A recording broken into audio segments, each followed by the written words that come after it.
கிளாம்பாக்கம் பேருந்து நிலையத்தில் இரவில் பேருந்துகள் இல்லாததால் அவதியடைந்த பயணிகள் சாலை மறியலில் ஈடுபட்டனர்.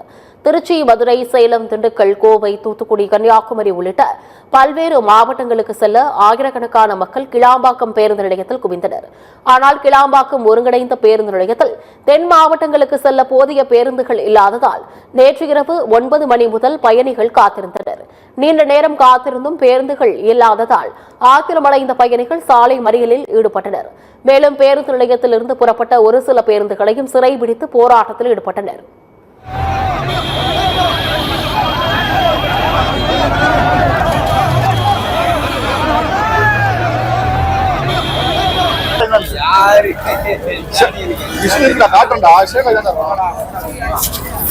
மேலும் நேர கட்டுப்பாடு காரணமாக கிளாம்பாக்கம் பேருந்து நிலையத்தில் இருந்த பேருந்துகளும் இயக்கப்படவில்லை என்று பயணிகள் குற்றம் சாட்டினர். தகவல் அறிந்து வந்த காவல்துறையினர் போராட்டத்தில் ஈடுபட்ட பொதுமக்களிடம் பேச்சுவார்த்தை நடத்தினர். அப்போது ஆத்திரத்தின் உச்சத்தில் இருந்த பயணிகள் காவல்துறையினருடன் கடும் வாக்குவாதத்தில் ஈடுபட்டனர். இந்த போராட்டம் காரணமாக சென்னை திருச்சி தேசிய நெடுஞ்சாலையில் 3 மணி நேரத்திற்கு மேலாக கடும் போக்குவரத்து நெரிசல் ஏற்பட்டது.